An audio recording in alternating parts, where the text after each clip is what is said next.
So many of us have heard that if you want to buy a piece of real estate, that you need to have at least 20% down. Welcome back, it's Frankie Boyer.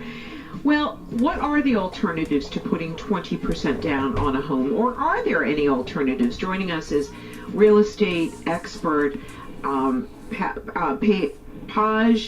Barlavi. He is CEO of Barlavi Real Estate, Realty in New York City, and for over 18 years he has had tremendous success in both residential and commercial sales. Very knowledgeable about the U.S. housing market and trends in real estate. So what's the 20% rule? Is it stead, hard, fast? No, as the banks start to loosen up their money and start to do more lending, you will see that they will take 15%, in some occasions 10%, but 20% is right now seems to be the golden rule. You got to put at least 20% down. Isn't the mess that we're in because of the jumbos, because we didn't put any money down, that now we are here we are? That's for sure accurate. A lot of times people, I remember years ago, that were doing 0% down. Luckily in Manhattan and some of the bigger the condominiums and the co-ops throughout the country, they required a minimum of 10% down, which at least had the buyers have some equity into their property, which was a little bit anyway. Yeah. But 20%, if you're working with a couple, a young couple or a single person, 20% of a $800,000 unit or a $1 million unit is still a lot of money to have to put down. It is, in the overall terms it is, but again, you want to have some equity into the property, and 20% of $1 million is only $200,000, which is, if you're purchasing $1 million property, you should at least have $250,000, if not $300,000-$400,000 in your bank if you're going to. That's what I was going to. That was exactly what I was going to ask you. So if you're going to buy a piece of property that is $1 million or close to $1 million, you should have that kind of a portfolio, correct? Correct. You got to have a nice nest egg saved up. And if you don't, then the best thing is rental. Rental, if you're really steadfast on buying a property, again, purchasing is a very huge task, and for most Americans, it's like the goal to own property, which it should be your goal. I mean, ultimately, you want to own property because land is not being created every day. So if you own a piece of land or own a home, you've kind of made it. That's at least the mentality. In most countries, that's not the case.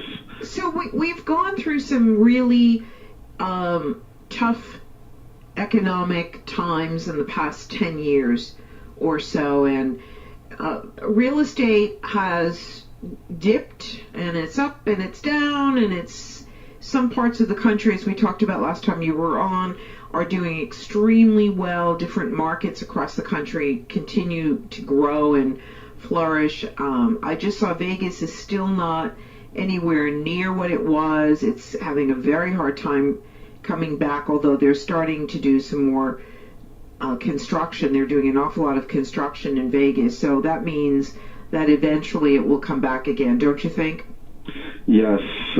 Florida has regained a lot of momentum. Oh, Florida's gained a tremendous amount of momentum, yeah. California as well, parts of Boston as well. Chicago is, I heard, is doing pretty well. So, the housing market throughout the country has risen. I think in general about 4% was what I read last quarter, which is not bad, Not bad. And it's been quarter over quarter we've had increases. There are some parts of the country that are doing not as good, and there are some parts that are doing well. But I think you're going to see a rise in real estate, and some of those weaker markets are going to gain momentum. Especially if we can do something with the banks and giving out mortgages more easily. They're really holding on to their money pretty tight still. I was going to say, it's still not a free-for-all. And I also have to share with you that the foreclosure issue is still not resolved. There are still so many.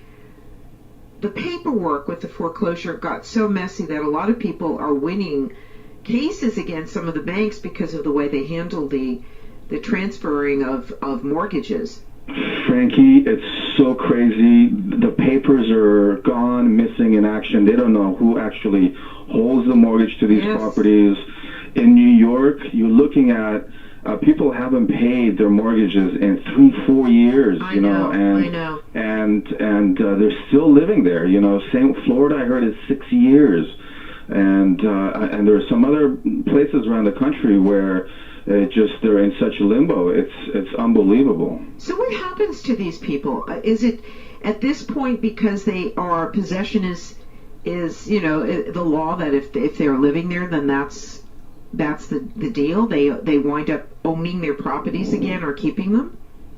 No, I think eventually it'll come back and they're going to have to leave. There are people that are fighting it and beating it and restructuring their loans. I think if you're in the position where you can start making payments and you work something out with the banks, it's probably your best way to do it. Yes. There are others that they'll take advantage, live in their home for as long as they can. Again, some people are up to 6 years, which is pretty crazy, and they haven't paid a penny. And I hope those people are saving their money, because once they do get foreclosed on and they need to go and move into a rental home, with a foreclosure on your record, you're going to need to put down extra security, sometimes up to 4, 5, or 6 months in security payment, security of the month, in order to be able to rent an apartment. So for those people that are in this situation, they really got to save, because when they're going to find themselves not even being able to rent.